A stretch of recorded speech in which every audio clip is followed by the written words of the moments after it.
Hi students, क्या हाल है आप लोगों का। Welcome again to lectures club. आज जो हमारा टॉपिक है जनाब वो बेसिकली है कि बीजेटी का जो है वो हमने सर्किट एनालिसिस करना है।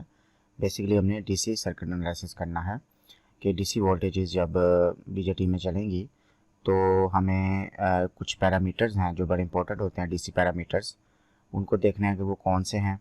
इसके अलावा इसमें जो करंट्स फ्लो कर रहे हैं वो कौन से करंट्स हैं। ठीक है, मोस्ट कॉमनली तो आपको पता है कि बीजेटी में तीन तरह के करंट्स हैं, यानी कि बेस करंट है, मीटर करंट है और कलेक्टर करंट है। इसके अलावा कुछ वोल्टेजेस भी हैं तीन तरह की, ये कि बेस मीटर वोल्टेज जिसको हम कहते हैं कि voltage at the base with respect to the emitter. Similarly एक बेस कलेक्टर वोल्टेज भी होती है जिसको हम कहेंगे, या कलेक्टर बेस वोल्टेज भी होती है जिसको हम कहेंगे DC voltage at the collector with respect to the जो है वो बेस। और सिमिलरली कलेक्टर मीटर वोल्टेज भी होती है जिसको हम कहेंगे कि voltage at the collector with respect to the emitter. तो ये सारी चीज़ें जो है हमने डिस्कस करनी है आज के लेक्चर के अंदर। तो चलिए स्टार्ट करते हैं बीजेटी पैरामीटर से। तो पहले हम देखते हैं कि बीजेटी के जो पैरामीटर्स हैं वो कौन से हैं। बीजेटी पैरामीटर्स से हम स्टार्ट करते हैं, जो डीसी पैरामीटर्स हैं वो कौन से हैं। तो डीसी पैरामीटर्स जो हैं उसमें जो एक इम्पोर्टेंट पैरामीटर है वो है जनाब बीटा डीसी, जिसको बीटा डीसी गेन भी कहते हैं। जो बीटा डीसी है, अगर मैं डीसी ना भी लिखूँ तो आप समझ जाइएगा ये सारे के सारे जो है ये डीसी पैरामीटर्स ही हैं, क्योंकि अब मैंने आपको बताया कि हम डीसी सर्किट एनालिसिस कर रहे हैं। आप देखें यहाँ पर वीबीबी जो है डीसी वोल्टेज लगी हुई है, और वीसीसी जो मल्टी सेल वोल्टेज है वो भी वीसीसी ही लगी हुई है, यानी कि वो भी डीसी वोल्टेज ही लगी हुई है। तो अगर मैं ये डीसी ना भी लिखूँ तो आप अंडरस्टूड है ये मैं डीसी सर्किट एनालिसिस ही कर रहा हूँ। तो बीटा डीसी जो है बेसिकली ये क्या है, बीटा डीसी गेन भी कहते हैं इसको। ये है जनाब कि हम कलेक्टर जो करंट है, यहाँ पर मैं कलेक्टर करंट को आईसी से रिप्रेजेंट कर रहा हूँ। कलेक्टर करंट और बेस करंट की जो रेशो है वो लें तो जो हमारे पास जो गेन आती है उसको हम कहते हैं बीटा डीसी गेन। और बीटा डीसी गेन की जो वैल्यूज़ हैं वो टिपिकली 20 से लेकर 500 तक भी इसकी वैल्यूज़ जो है वो चली जाती हैं। सही है। What is beta DC gain? The ratio between the collector current to the base current. Similarly दूसरा पैरामीटर है जनाब अल्फ़ा डीसी। ठीक है जी। अल्फ़ा डीसी जो है ये जनाब अगर हम कलेक्टर करंट की रेशो ले लें अमीटर के साथ, ठीक है, कलेक्टर करंट की रेशो ले लें अमीटर करंट के साथ, तो जो अमीटर करंट के साथ की रेशो लेंगे इसको हम अल्फ़ा डीसी गेन कहेंगे। और इसकी टिपिकल वैल्यू जो है वो लेसर दैन 1 होती है। उसकी क्या रीज़न है? उसकी रीज़न आपको पता है कि जो कलेक्टर करंट है बेसिकली ये हमेशा अमीटर करंट से स्लाइटली लेसर होता है। ठीक है, क्योंकि हमें पता है कि जो अमीटर करंट है ये किसके इक्वल होता है। हमने बीजेटी में जब पढ़ा था डिटेल के अंदर तो वहाँ पे हमने देखा था कि जो अमीटर करंट है ये बेसिकली किसके इक्वल होता है, इक्वल होता है जनाब बेस करंट। ठीक है जनाब, और प्लस कलेक्टर करंट के इक्वल होता है। तो जाहिर बात है अगर हमें यहाँ से कलेक्टर करंट मालूम करना है तो बेस करंट जो है वो मीटर करंट में से माइनस होगा। ये बेस करंट मीटर करंट में से माइनस होगा तो कलेक्टर करंट आएगा। इसलिए कलेक्टर करंट जो है ये स्लाइटली लेसर देन होता है मीटर करंट के। इसीलिए ये जब भी आप रेशो निकालेंगे कलेक्टर और मीटर करंट की तो ये लेसर देन 1 ही आंसर आएगा, क्योंकि मीटर करंट हमेशा बड़ा होगा कलेक्टर करंट से, तो आंसर हमेशा 1 से कम ही आएगा। क्लियर है जनाब। तो अब हमने यहाँ पर देख लिया कि जनाब एक तो अमीटर करंट किसके इक्वल है, base current plus collector current के। और कलेक्टर करंट भी काफ़ी हद तक हमने देख लिया कि कलेक्टर करंट किसके बराबर होगा, बीटा डीसी गेन अगर हमें पता हो उसको बेस से मल्टीप्लाई करें तो हमारे पास कलेक्टर करंट भी आ जाता है। और दूसरा पैरामीटर हमने अल्फा डीसी गेन देखा जो कि ratio between the collector current और अमीटर करंट थी। अब हम देखते हैं कुछ और भी इसके अंदर करंट्स हैं, जैसे कि बेस करंट है वो कैसे मालूम किया जा सकता है। इसके अलावा जो वोल्टेजेस हैं वो किस तरह से मालूम की जा सकती है। अगर आप यहाँ पर देखें तो इसमें दो लूप्स हैं। एक लूप आपको ये नज़र आ रही है, इसको मैंने लूप 1 लिखा हुआ है। दूसरी लूप जो है ये नज़र आ रही है करंट लूप। करंट लूप जो है दो लूप्स आपको नज़र आ रही है, एक लूप 1 और एक लूप 2 है। तो लूप 1 के अंदर अगर हम किरचॉफ वोल्टेज लॉ जो है अप्लाई करें तो हम क्या करते हैं कि हम अप्लाई करते हैं Kirchhoff voltage law, apply KVL in loop 1। तो लूप 1 में हम केवीएल जो है अप्लाई करें।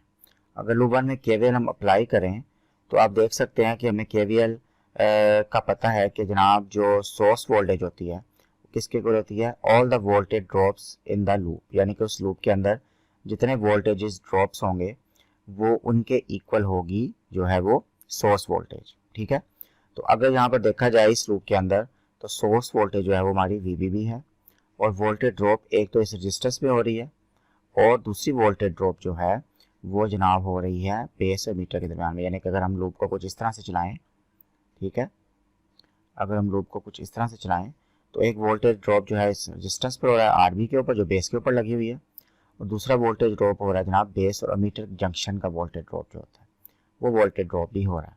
ठीक है, क्योंकि आपको पता है कि जब भी हम बेस मीटर जंक्शन पावर बायस करते हैं तो 0.7 से लेकर 0.9 तक वोल्टेज ड्रॉप होता है, तो वो बेस मीटर वोल्टेज ड्रॉप भी यहाँ पर वोल्टेज ड्रॉप होगा। तो VBB किसके इक्वल आ जाएगा, voltage drop at the RB plus voltage drop at the base emitter junction. तो हम यहाँ पर लिख सकते हैं कि VBB जो है ये किसके इक्वल आएगा, VBB is equal to voltage drop at the RB, ठीक है जनाब, plus base emitter voltage drop VB जिसको हम कहते हैं, ये बेस मीटर वोल्टेज ड्रॉप के इक्वल आ जाएगा। अब हमें पता है कि जो सिंपल रेजिस्टेंस है इसमें से अगर करंट IB फ्लो करे, लेट्स से कि RB रेजिस्टेंस है, RB रेजिस्टेंस में हमारे पास अगर VRB है, अगर हमारे पास voltage across the resistance RB, यानी कि VRB कौन सी वोल्टेज है, इसके अक्रॉस जो वोल्टेज ड्रॉप है ये है VRB, यहाँ से लेकर यहाँ तक जो है ये VRB है। ठीक है, और VRB जो है ये वोल्टेज ड्रॉप है क्रॉस रेजिस्टेंस RB। तो हमें पता है कि अगर RB रेजिस्टेंस के क्रॉस IB करंट गुजरे, यानी कि RB रेजिस्टेंस से IB करंट गुजर रहा हो, तो वोल्टेज ड्रॉप कितना होगा, IB into RB। Simple Ohm's law अगर हम अप्लाई करें तो वो किसके इक्वल हो जाएगा, IB इंटू RB। तो हम क्या कर सकते हैं, हम इस इक्वेशन के अंदर ये VRB is equal to IB into RB जो है वो पुट कर सकते हैं। तो ये हमारे पास आ जाएगा जनाब VBB is equal two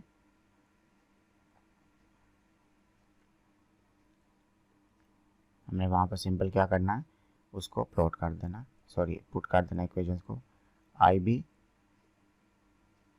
into RB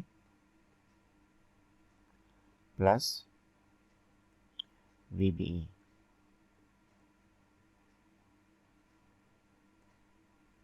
ठीक है जनाब, ये हमारे पास VBE आ गया।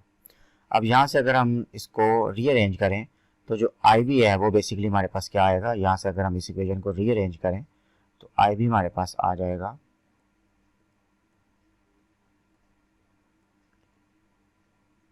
ये आ जाएगा जनाब कि अगर हम VBB करें, VBB में से VBE माइनस करें,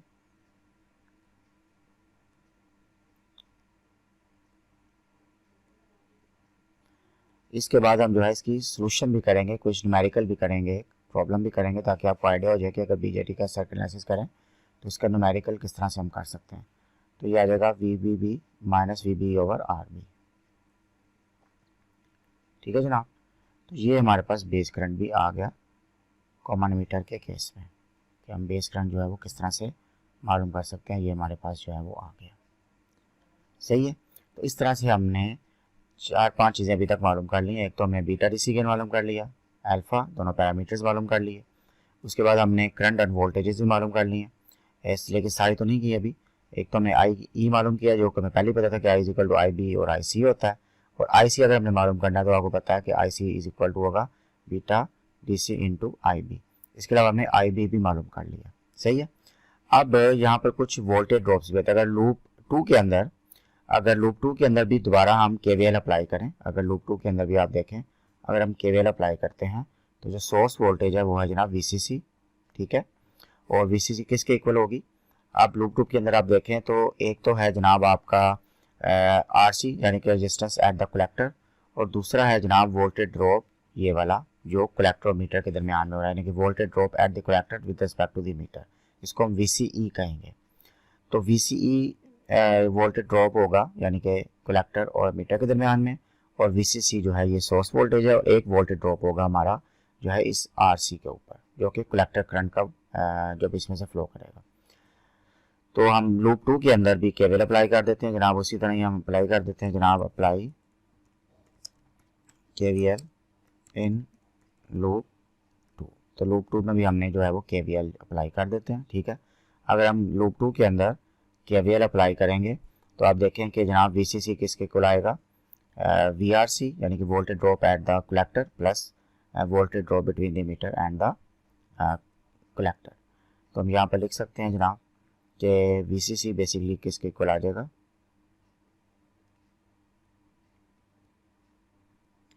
VRC is the voltage drop at the collector. क्योंकि मैं आपको बता दूं कि यहाँ पर इस रेजिस्टेंस के क्रॉस जो वोल्टेज ड्रॉप होगा वो बेसिकली वीआरसी होगा। सही है, समझ आ गई होगी आपको। और प्लस जो कलेक्टर मीटर के दरमियान में जो वोल्टेज ड्रॉप है जिसको हम वीसी कहेंगे, जिसको हम दूसरा ये भी कह सकते हैं कि वोल्टेज ड्रॉप एट द या voltage at the collector with respect to the emitter. तो ये वीसी आ गया। अब देखें सिंपल रेजिस्टेंस थी RC, RC is simple resistance, जो कि अभी हमने आरवी में देखा था। तो हम आरसी के ऊपर भी ओम्स लॉ जो है हम लगा सकते। तो यहाँ पर जो है वो हमने अगर ओम्स लॉ अप्लाई करते हैं इस जगह पर तो ये आ जाएगा वी आर सी जो है वो आई सी इंटू आर सी के इक्वल आ जाएगा, क्योंकि आर सी में से अगर आई सी करंट गुजरे तो वी आर सी ड्रॉप होता है। तो इसको हम लिख सकते हैं कि V C C is equal to I C into R C, ठीक है जनाब, प्लस वी सी ई, ठीक है। अब आईसी तो हमने ऑलरेडी मालूम किया हुआ है, वो हमने देखा था कि beta D C is equal to I C over I B. अब हमारे पास वी सी ई मालूम करना है अभी हमने। तो अगर इस इक्वेशन को रीअरेंज करें तो हमारे पास कुछ वी सी ई जो है वो कुछ इस तरह से बचेगा, V C E is equal to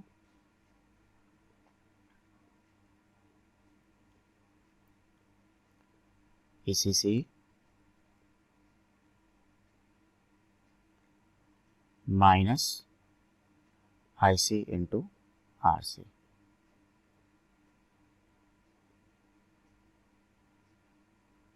ठीक है जनाब, जिसमें हमें पता है कि वीसीसी तो कांस्टेंट है, आरसी भी कांस्टेंट, आगे जाके हम न्यूमेरिकल करेंगे तो पता चल जाएगा।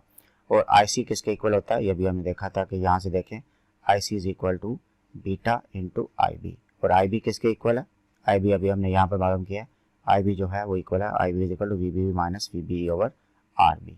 क्लियर। तो इस तरह से हमने ये वाली वोल्टेज भी मालूम कर ली है, कलेक्टर मीटर वोल्टेज या वीसी जिसको कहते हैं।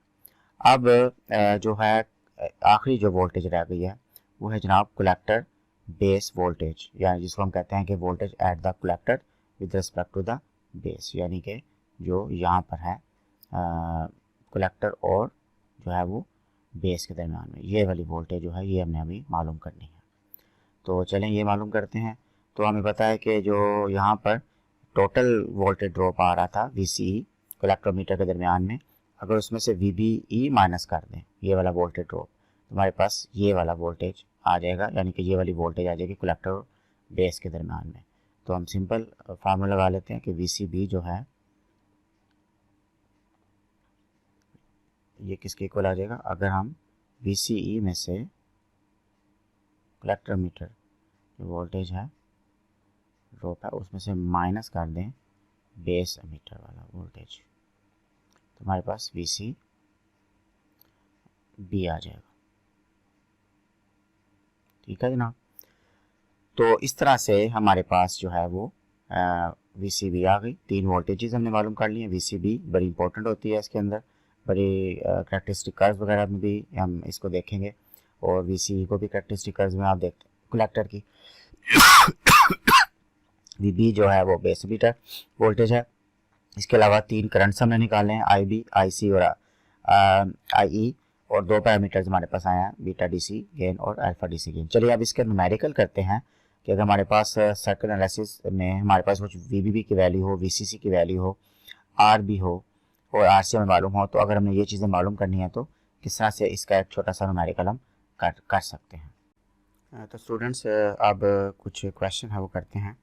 अब यहाँ पर देखिए कि हमें जो इस वक्त प्रॉब्लम दी हुई है उसमें हमें वी बी बी जो है 5 वोल्ट अप्लाई की हुई है, जो VCC है वो जनाब वो 10 वोल्ट है। RB की वैल्यू में 10,000 ओम दी हुई है, 10K की दी हुई है, और RC में 100 ओम दी हुई है, और बीटा की वैल्यू भी है ऑलरेडी डिफाइंड है 150।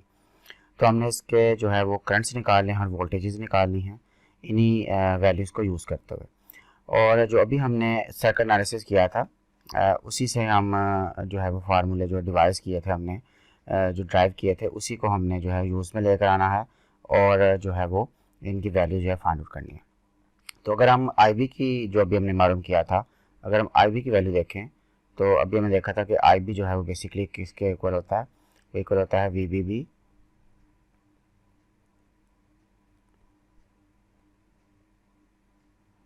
माइनस VBE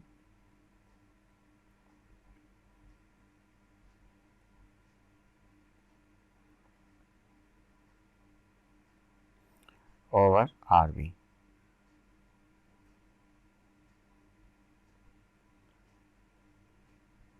ठीक है जनाब, ये भी हमने देखा था। अब यहाँ से देखा जाए तो VBB की वैल्यू जो है वो 5 वोल्ट है।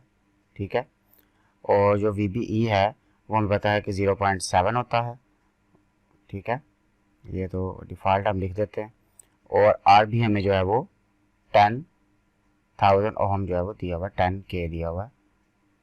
ठीक है, तो इसको हम लिख सकते हैं जनाब, ये आ जाएगा तकरीबन 4.3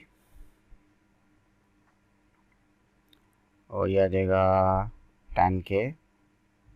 ठीक है, और इसको हम लिख सकते हैं जनाब 0.43 इंटू 10 की पावर -3। ठीक है, और इसी तरह हम इसको लिख सकते हैं 430 माइक्रो एम्पियर। ठीक है जनाब, ये 430 जो है वो माइक्रो एम्पियर हो जाएगा। ठीक है, इसका सिंपल मैंने साइन रिलेशन किया, ये पॉइंट को तो ले गया हूँ, इंटू 10 की पावर -3 हो जाए 430 माइक्रो एम्पियर आ गया। अब हमारे पास IB आ गया है, बीटा हमें मालूम है, तो हम IC भी मालूम कर सकते हैं, क्योंकि हमें पता है कि IC जो है बेसिकली इक्वल होगा बीटा IB के।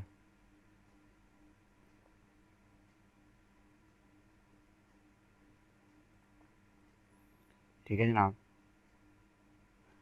तो ये हमारे पास आ जाएगा 150 इंटू 0.43 मिली एम्पियर। ठीक है जनाब, मैंने वो माइक्रो को मिली बना दिया दोबारा। तो जब इसको मल्टीप्लाई करेंगे, सिंपल आप मल्टीप्लाई कर लें तो ये आपके पास आ जाएगा 150 मल्टीप्लाई बाय 0.43, तो ये आपके पास आ जाएगा 64.5 मिली एम्पियर। तो ये आपके पास IC भी आ गया 64.5 जो है वो मिली एम्पियर, आपका ये आंसर आ गया। सही है, और अगर हमने IC निकालना हो तो IC भी हम IE निकालना हो तो IE हमें पता है किसके इक्वल होता है, IE is equal to IC plus IB। तो हम IC में IB को ऐड कर देते हैं, IC प्लस IB। ठीक है जनाब, तो IC हमारे पास आया था 64.5 मिली एम्पियर, और इसमें हम ऐड कर देंगे IB जो क्या है 0.43 मिली एम्पियर। ठीक है जनाब, तो अब हमारे पास इसका जो फाइनल आंसर है उसमें हम सिंपल ऐड कर देंगे। हम क्या करेंगे, जो 64.5 में ऐड कर देंगे 0.43, तो ये आपके पास आ जाएगा 64.93। तो ये आ जाएगा आपके पास IE जो है वो 64.93 93 मिली एम्प्स आ जाएगा आपके पास। ठीक है जनाब, अब हमारे पास रह गया जो है वो VCE मालूम करना है। तो VCE जो हमने देखा था, अगर आप थोड़ा सा पीछे जाते हैं बैक पे, तो VCE किसके बराबर है, VCC minus IC into RC। तो हम ये वाला फार्मूला यूज़ करेंगे जो VCE है वो इक्वल है VCC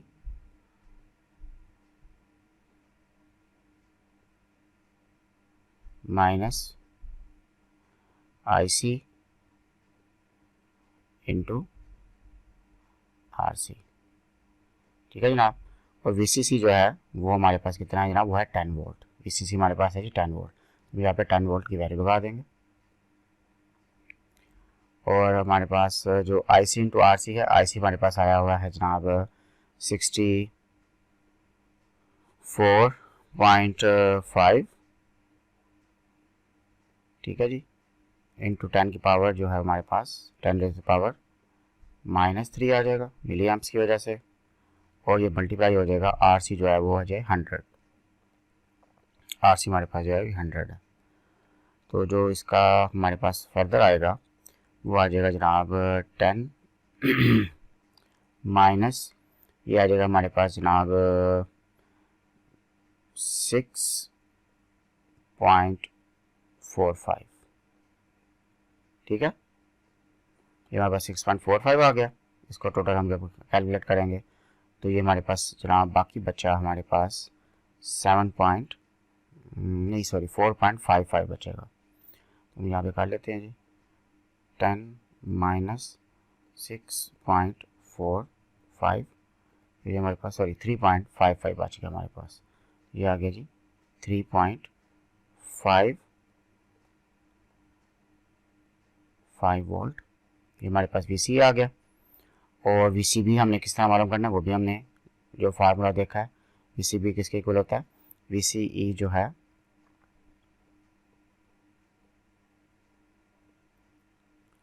उसमें से हम माइनस कर देते हैं जो VBE होता है, तो वह VCB आ जाता है।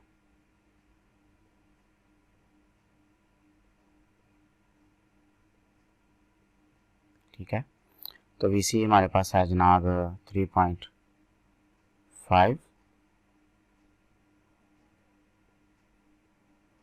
ठीक है जनाब, इसमें से माइनस करना है 0.7 वोल्ट। तो जो हमारे पास बाकी बचेगा वो भी आप इसको कैलकुलेट जो है वो कर सकते हैं। वो जनाब आ जाएगा आपके पास